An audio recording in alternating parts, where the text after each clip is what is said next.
What it is, it's your boy Dutch the Damon, and you now watching Damon Time with Dutch.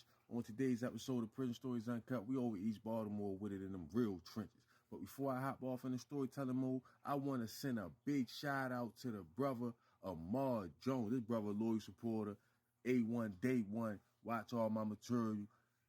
Definitely ain't gonna let you down, brother. Just stay locked in. You already know I got us, man. Next up on the list, we got the brother Robert Moore. This brother been down since day one as well. Sent his hard-earned money in, bless the channel through Cash App. Can't appreciate you enough, brother Robert Moore. Now that we got that out the way, let's get it. So after going to go pick the Benz up from out of Towson parking garage, Chucky drove down Old York Road in deep thought, contemplating what his next move was going to be. He done been humiliated in front of his baby mother. And now the man threatening to show the tape. The more and more he thought about it, the angrier he got. And the angrier he got, the harder he stepped on the pedal and the faster he drove, reaching speeds up to 80 miles an hour on a congested street with images going through his head of Bubbles watching him perform oral sex on a grown-ass man. He pressed down on the gas pedal even harder, tears streaming down his face, angry, upset and unaware how fast he actually going. It was like he just zoned out. When he thought about his son seeing that tape, he put the pedal to the floor. Tunnel vision had set in. All he could see was his thoughts, disregarding the traffic lights. So when he hit York Road and Northern Parkway doing 100 miles an hour, he gets blindsided by an MTA bus, crushing the Benz like a can. The car flips over on Northern Parkway 3-4 times, lands upside downwards, killing Big Chuck instantly. The car catches on fire. People come running out of all the stores. The fire station was right on York Road, so they got there quick to put the fire out. By the time they outed the flames, Big Chuck's body had been burned, but it wasn't no saving him. The impact was so great from the MTA bus that he had been decapitated, head barely hanging on. It was just a gruesome scene, man. Meanwhile, over East Baltimore, back down the Troll Projects, Bubbles had just got dropped off by Big Chuck not too long ago.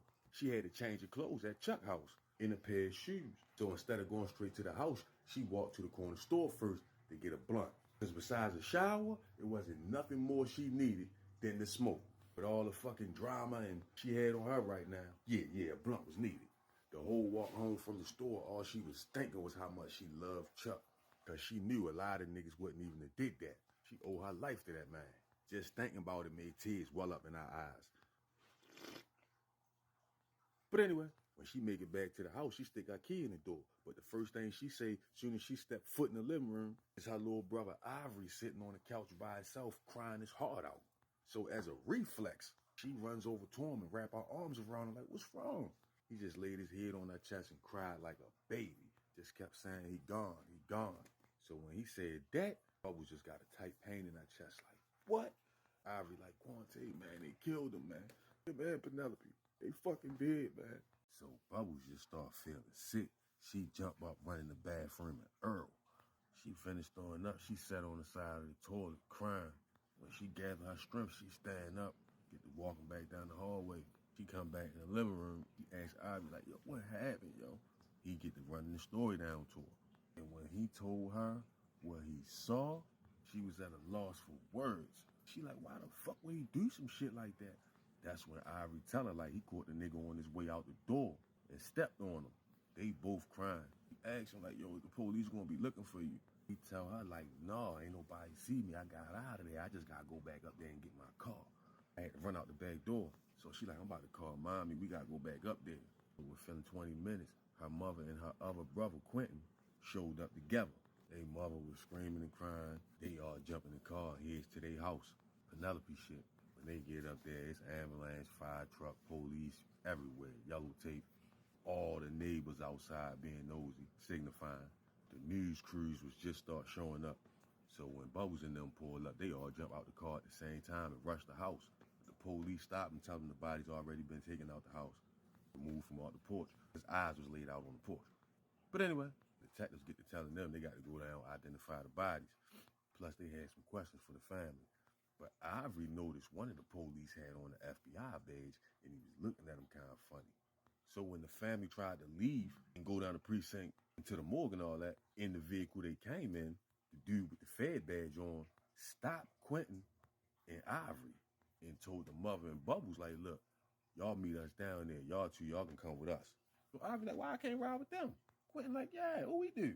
The officer like, nah, y'all ain't do nothing. I just need y'all to come with us just to make sure y'all make it down there.